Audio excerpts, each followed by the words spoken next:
ताज़ा घडामोडी पाहण्यासाठी आमच्या चॅनलला सबस्क्राईब करा, लाईक करा, शेअर करा आणि बेल आयकॉनला प्रेस करा.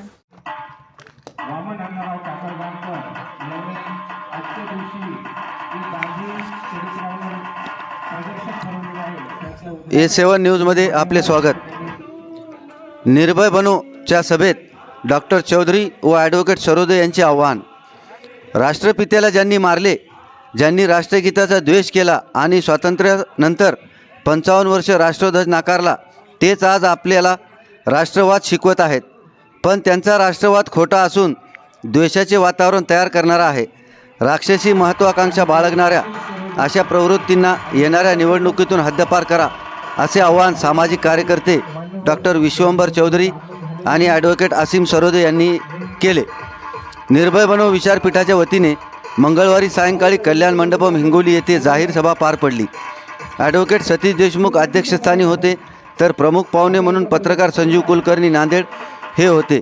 सभेच्या प्रारंभी संयोजक नंदकिशोर तोष्णीवाल यांनी प्रास्ताविक केले, तर शेख नईम शेखलाल यांच्या हस्ते मान्यवरांचे स्वागत करण्यात आले. कार्यक्रमाचे सूत्रसंचालन श्री प्रकाश इंगोले यांनी केले. या सभेला नागरिक आणि कार्यकर्त्यांची मोठी उपस्थिती होती.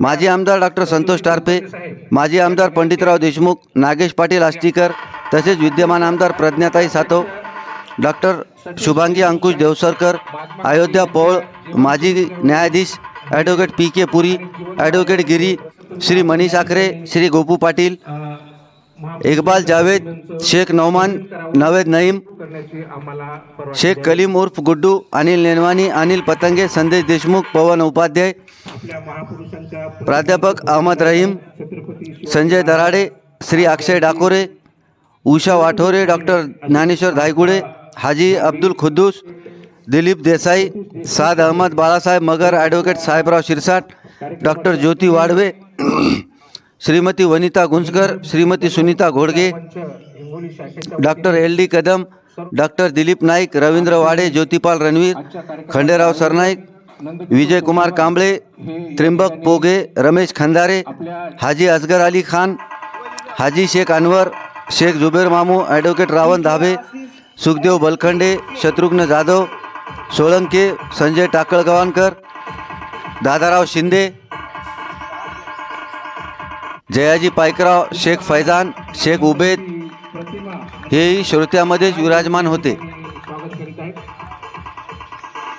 महात्मा गांधी यांच्या पुण्यतिथी दिनी ही सभा होत असल्याचा उल्लेख प्रारंभीच करून डॉक्टर चौधरी यांनी गांधी, पंडित नेहरूसह देश घडविणाऱ्या अनेक राष्ट्रीय नेत्याबद्दल आजचे सत्ताधारी आणि त्यांचे समर्थक धादांत खोटा प्रचार करत असल्याचे नमूद केले.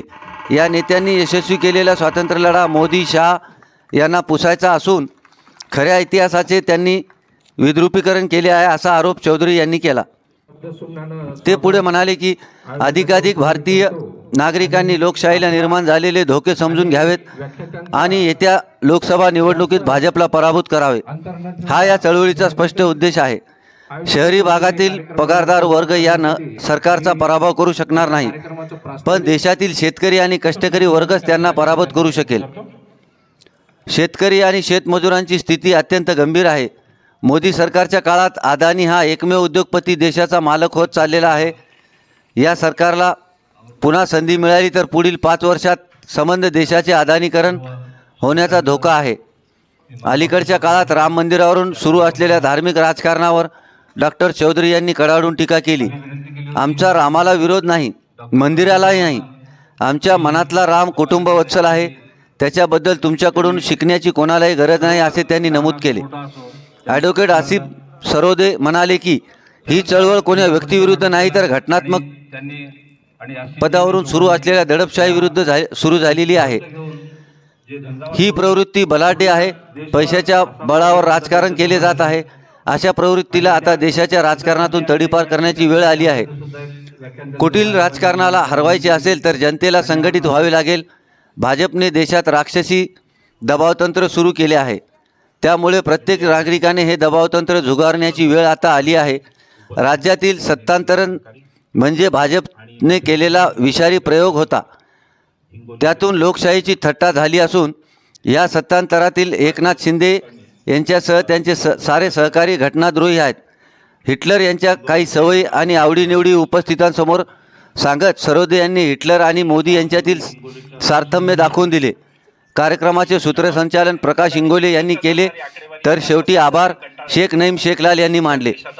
कार्यक्रमाच्या यशस्वीतेसाठी ज्ञानेश्वर धायगुडे, श्री हनुमान यांच्यासह निर्भय बनो विचारपीठ हिंगोलीच्या सर्व सदस्यांनी परिश्रम घेतले.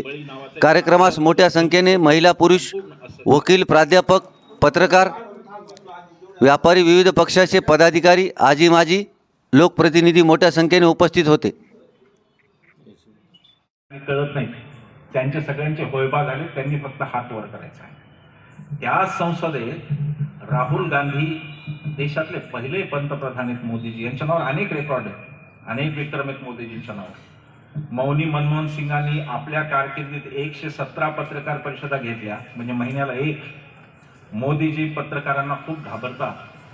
मोदीजी एरवी सगळीकडे असतात, बस स्टँडवर असतात, रेल्वे स्टेशनवर, विमानात, सगळीकडे मोदीजींची छबी दिसते.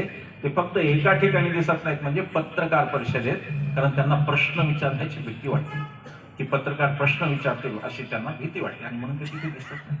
असे अनेक विक्रम मोदीजींच्या नावावर आहेत. अजून एक विक्रम आहे, या देशातला कोणताही पंतप्रधान, या देशाची फार उच्च परंपरा आहे पंतप्रधान पदाची. आणि इथे नेहरू, लाल बहादूर शास्त्री, चरण सिंग, एक एक मोठी माणसं पंतप्रधान झाली. पण या देशाच्या कोणत्याही पंतप्रधानांनी विरोधी पक्ष नेत्याची खासदारकी काढून घेण्याचं षडयंत्र कधी केलं नव्हतं, तेही मोदींनी केलं. कोणीतरी जुना पिटिशनर गाठला, त्यांनी बरोबर ते सुरत न्यायालयाने 2 वर्षाची शिक्षा दिली, कारण 2 वर्ष झाली की सभासदत्व लागलं, आणि राहुल गांधींचं सभासदत्व घालवलं, आणि नंतर लगेच घराच्या मागे लागले. एवढं खुनशी आणि दुष्ट राजकारण भारताच्या आजपर्यंतच्या इतिहासात एकाही पंतप्रधानांनी केलं नव्हतं. ते सुद्धा आपल्याला मोदीजींनी दाखवलं. काँग्रेसमुक्त भारत, अरे राजीव गांधीजवळ 415चं बहुमत होतं, आणि तेव्हा भारतीय जनता पक्षाच्या 2 जागा आल्या होत्या देशभरात. इंदिरा गांधींच्या नंतरची 84-85ची निवडणूक आठवा. राजीव गांधींना 415 खासदारांचं बहुमत होतं, भारतीय जनता पक्षाचे 2 खासदार होते. पण राजीव गांधींनी भाजपमुक्त भारतचा नारा दिला नाही, कारण राजीव गांधींना लोकशाही कळत होती. त्यांना कळत होतं की विरोधी पक्ष पाहिजे असतो लोकशाही, विरोधी पक्ष नसेल तर लोकशाही चालणार नाही. ही गोष्ट राजीव गांधींना कळत होती, त्यांना कळत नाही. सगळीकडे एकटे जातात. तुम्ही पहा, ते परवा मंदिर होतं, मंदिराचं रामलल्ला किती सेकंद दाखवला माहित नाही, पण मोदीजी पूर्ण वेळ होते, एकटेच येत होते, जात कुठे जातात काय माहिती नाही. आता ते विमानात चढले ना की तिथून हात दाखवतात, कोणाला दाखवत असतील मला माहिती नाही. कडेकोट सुरक्षा, समोर तुमच्या काही नसतं, रनवे असतो आणि मोकळी जागा, ते कोणाला तुम्ही हात दाखवतात एवढा. वेशभूषा तर इतकी की माझ्या भाच्याची मुलगी मला म्हणली की म्हणे हे शाळेमध्ये फॅन्सी ड्रेस मध्ये पहिले येत असतील नाही काय काय ते वेशभूषा, काय काय व्यक्तिवाद. G20 परिषद झाली, केवढा व्यक्तिवाद. बाप रे, खरं म्हणजे G20 हे फक्त हळदी कुंकू आहे. आज यांनी तुमच्याकडे जायचं, उद्या त्यांनी तुमच्याकडे, बाकी काही नाही. किंवा भिशी लावतो आपण तसे ते भिशीची बैठक, बाकी काही होत नाही त्याला. 20 देशात त्यांचं चालतं. याच देशात इंदिरा गांधींनी 100 राष्ट्रांची शिखर परिषद घेतली, पण त्याची एवढी ऍडव्हर्टाईज केली नव्हती. प्रत्येक ठिकाणी मीच, माझंच, ओंगाळवाना व्यक्तिवाद, ओंगाळवाना व्यक्तिवाद. आणि या देशात काय माणसं होऊन गेली. सरदार पटेलांचं मी उदाहरण सांगतो. त्याचं झालं असं की आपले जे सत्याग्रही कैदेत जायचे, ज्यांचा अपमान झाला असेल त्यांनीच केस केली पाहिजे. अशी केस झाली होती की मदर टेरेसा बद्दल काही जणांनी वाईट बोलले. काही जण तेव्हा सोनिया गांधींबद्दल वाईट बोलले. काँग्रेसच्या नेत्यांनी, ख्रिश्चन लोकांनी केसेस दाखल केले. तेव्हा कोर्टाने सांगितलं की ज्यांचा अपमान झाला असेल त्यांनी केस करायची. काँग्रेसचे नेत्यांबद्दल काही बोललं म्हणजे काँग्रेसच्या कार्यकर्त्यांचा अपमान झाला असं मुळीच होत नाही, आणि ते पिटिशन रिजेक्ट करण्यात आलं. तुम्ही लक्षात ठेवा, हे लक्षात ठेवण्यासाठी मी सांगतो की लोकशाहीची लढाई लढत असताना या गोष्टी लक्षात ठेवल्या पाहिजे की आपल्याला पूर्ण हक्क आहे बोलण्याचा, आणि आपण ते संतुलित पद्धतीने, सभ्य पद्धतीने बोलू शकतो. ईडीचे सगळे, ईडी लावलेले सगळे जण हे आज भाजपमध्ये आहेत, ते शुद्ध आहेत. त्याच्यामुळं भ्रष्टाचार मुक्त बाकीचे पक्ष आहेत, आणि म्हणून आता बाकीच्या पक्षांना निवडून द्यायचं.